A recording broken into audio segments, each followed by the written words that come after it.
নমস্কার বন্ধুরা, Monica's food খাজানাতে সবাইকে স্বাগত। এই সিজনে প্রচুর কাঁচা আম পাওয়া যায়, আর গরমে কাঁচা আমের আইসক্রিম খেতে দারুণ লাগে। আজকে তৈরি করব টক মিষ্টি কাঁচা আমের আইসক্রিম। আর এই আইসক্রিম খুব সহজেই বাড়িতে তৈরি করে নেওয়া যায়। আশা করছি আজকের রেসিপি সবার ভালো লাগবে। তাহলে চলুন দেখে নেওয়া যাক কিভাবে কাঁচা আমের আইসক্রিম তৈরি করি। এর জন্য পুরো ভিডিওটা শেষ পর্যন্ত দেখার অনুরোধ রইল। এখানে আমি 4-5টা মিডিয়াম সাইজের আম নিয়েছি, ওজনে 300 গ্রাম। আমগুলো খোসা ছাড়িয়ে ধুয়ে ছোট ছোট টুকরো করে কেটে নিয়েছি।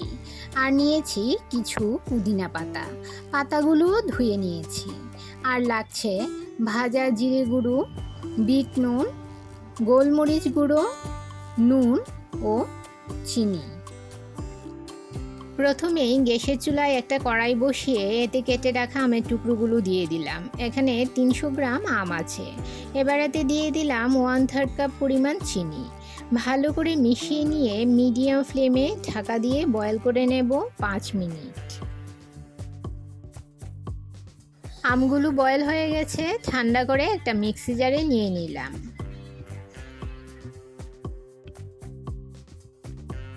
আর এতে দিয়ে দিলাম 1 কাপ পরিমাণ পুদিনা পাতা, স্বাদ মতো নুন, সামান্য পরিমাণ বিট নুন, 1/4 চামচ গোলমরিচ গুঁড়ো ও 1 চামচ ভাজা জিরের গুঁড়ো। সামান্য পরিমাণ জল দিয়ে এর একটা পেস্ট তৈরি করে নেব। আইসক্রিমের মিক্সচার তৈরি হয়ে গেছে। এবার নিয়ে নিলাম একটা পপসিকল মোল্ড, এতে আইসক্রিমের মিক্সচার ঢেলে নেব।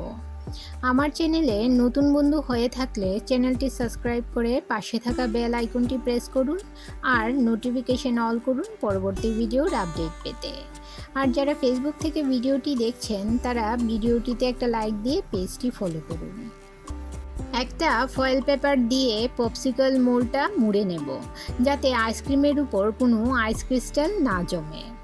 ও একটা ছুরি দিয়ে এর উপর ফুটো করে দেব, যাতে আইসক্রিমের স্টিকগুলো ঢোকানো যায়। এই রকম বাঁশের স্টিক এর মধ্যে ঢুকিয়ে দেব। যদি আপনাদের কাছে বাঁশের স্টিক না থাকে তাহলে আপনারা চামচের পেছনে যে লম্বা অংশটা আছে সেটাও স্টিক হিসেবে ব্যবহার করতে পারেন। সেট হওয়ার জন্য ফ্রিজারে রেখে দেব ওভারনাইট। 7 থেকে 8 ঘন্টা ফ্রিজারে রাখলে আইসক্রিম সেট হয়ে যায়, তবে আমি ওভারনাইট রেখেছিলাম। এবার আইসক্রিম মোল্ডটা বের করে নিলাম। দেখুন কত সুন্দর আইসক্রিমগুলো সেট হয়ে গেছে। এখন প্রচণ্ড গরম, টেম্পারেচার অনেক বেশি। ফ্রিজ থেকে বার করে 1 মিনিট রাখার পরই দেখুন আইসক্রিমগুলো খুব সুন্দরভাবে ডিমোল্ড হয়ে গেছে। তৈরি হয়ে গেল ভীষণ টেস্টি টক মিষ্টি স্বাদে কাঁচা আমের আইসক্রিম।